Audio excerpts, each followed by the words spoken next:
I went from struggling to get any internships in college to breaking into investment banking and private equity, making well over six figures by the age of 22. By most standards, I was winning. However, I felt like anything but a winner. I was completely lost and I felt constantly stressed and anxious. It's not just me though. Many Gen Zers and millennials, maybe even you, are feeling the same way. There's a growing sense that the entire system is crumbling. In this video, I'm going to show you why almost everyone born after 1995 is experiencing the exact same thing, regardless of if they're in college, have a job, or are completely broke. By the end of this video, I'll share the playbook that I've used to launch my dream career and break down how young people are supposed to thrive in this modern world. These are just my thoughts, others might disagree. But first, we need to understand why the old system is rigged against us. Here's what nobody will tell you. The career advice that we got from our parents was built for a world that doesn't exist anymore. We were told to get good grades, go to college, work hard, and everything will pan out. That playbook worked in the 1970s and it worked really well. But a lot of us are seeing that it's not working today. Back then, all someone had to do was simply show up. The worst part of all this is that we're told constantly that it's our fault, that we're lazy, entitled, bad with money, all of these bogus claims. It's frustrating because we've done exactly what we've been told to. We got the degree, we got the internships, we pulled the late nights, and we're still struggling to fulfill our basic necessities. Some people might even have it worse, where they can't find a job or they're currently in college struggling to find basic internships. When I was in college not too long ago, I was struggling to land any internships despite having a 4.0 GPA and doing everything that I was told to do. I couldn't land any interviews. I eventually hustled and got lucky enough to break into investment banking and started making over six figures at a young age and even more in private equity. On paper, I was truly winning. I'm not saying all of this to brag,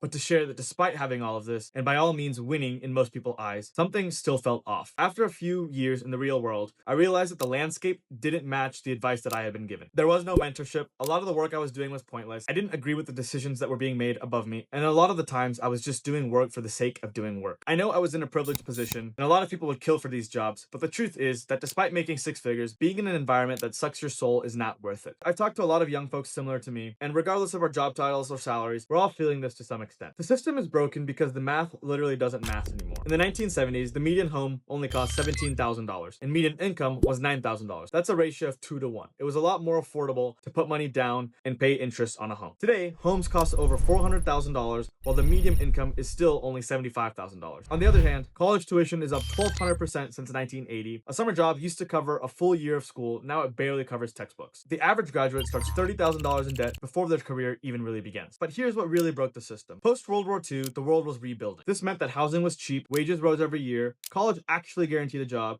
and companies offered real mentorship. In that time period, you could literally just show up and be fine. That world is gone and no longer exists. Today, there's no mentorship, there's no upward mobility, and an oversupply of middle management with no one retiring has made it really hard for people to even increase their wages. The pyramid has no room at the top, and there's a deeply rooted structural problem that has emerged. So for all sensing a problem, why do we keep following the old playbook? It's like playing chess, but following the rules of checkers. You're intentionally handicapping yourself. From my experience, it comes down to four things: fear, discomfort, lack of courage, and social pressure. We're conditioned to chase status, and going unconventional feels risky. Your parents might worry, or your friends might even think you're crazy. On a more practical note, most of us just don't know what the alternative is. But here's the truth. We're entering a new paradigm, and the way that things used to be done will not work going forward. So now you might be thinking, great, what am I supposed to do? Well, to start, if the old map doesn't work, you need a new one. I'm going to walk you through the playbook that I've been executing for myself, which has led me to find a career path that I look forward to and see myself doing for the rest of my life. I'll note that there is no one-size-all-fits solution, but this way of thinking has worked for me personally and many others that I've shared it with. The first step of all this is to shift your mindset. You can't build a new career or life with an outdated identity. This sounds corny, but it's true. Mindset is half the battle, and having the right frame of reference makes everything easier. Most young professionals, including myself, have what I call school brain. We're constantly waiting for instructions, trying to avoid mistakes, and seeking the right answer. Rewiring this and moving away from this mindset takes time, but the quicker you can do it,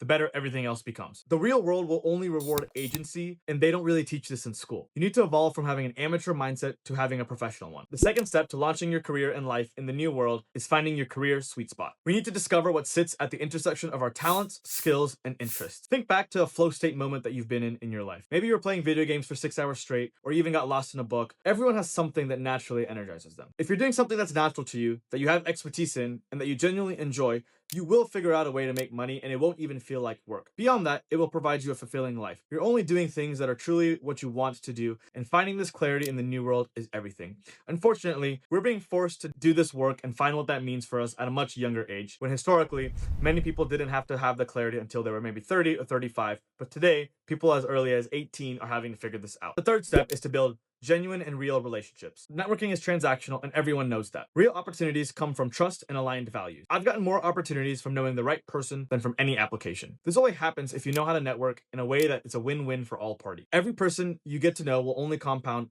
The value of every person you get to know and have a relationship with will only compound over time and become more and more valuable. The fourth step is to learn how to add value first. Once you learn and understand how to do this, you'll start naturally attracting opportunities. By adding value, you're not asking for opportunities, you're creating them. Find a problem at a company or a person that you want to work for and try to help them solve that in any way possible. The fastest way to advance is constantly trying to solve problems for people. Even if you're a student, you can find ways to help people to do their jobs better. If you want to get a job at Netflix in their product division, then think about what you can do that might help a junior employee there. Step 5 is mastering your story and becoming technically competent. Your story communicates where you've been and where you're going. A compelling narrative can make up for gaps that you're lacking in. This is beyond just preparing for an interview. Mastering your story and being able to articulate what you want to do and why is only going to become more important as we go forward. If this is solid, then finding a job becomes about doing what's best for you and not the other way around. You also need technical competence. You have to speak the language of your industry. Whether that's healthcare, finance, or marketing, it doesn't really matter. You have to spend the time to understand the nuances of a specific industry. To recap all of this, the playbook to launch your career can be boiled down to 5 steps. First, you got to get in the right state of mind. Second, you have to find your career sweet spot. This is what sits at the intersection of your talents, skills, and interests. Third,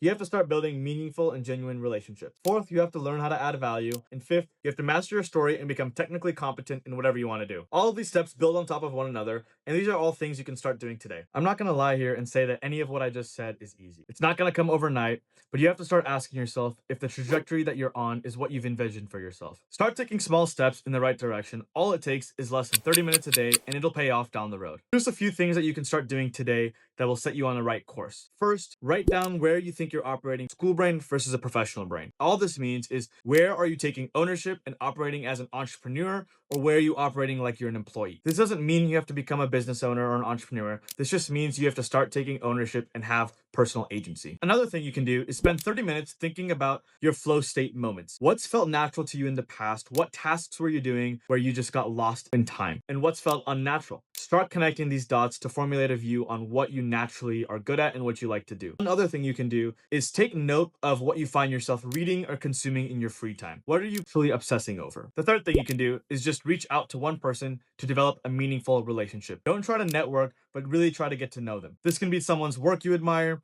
an upperclassman, a family member, or anybody else that you might have in your immediate network. Start small and just try to build a relationship with somebody that you already know. The fourth thing you can do is identify a problem that somebody has and then try to solve it. Don't ask for permission or don't try to formulate something super specific. Just try to add value, whatever it could be. It's probably going to be bad at first, but over time, you'll get reps and it'll get better and better. Start drafting your story. Where have you been? Where are you going? Try to identify the skills that you need to close that gap. We're the generation that has to start building our own playbooks. What worked in the past will not work going forward. We didn't choose this, but here we are. The system that our parents used is broken and it's not going to work for us. The advice they're giving is not working. It's not to say that they're wrong. It's just to say that they're not in the weeds like you are. On the flip side of all this means that we get to build something better. I've linked a free guide in the comment section that expands on some of the topics that I've mentioned here. It has everything that you need to land a job in the new world. If this resonated with you and you want more content on building a career and a life that actually works in 2026, like and follow and subscribe for more.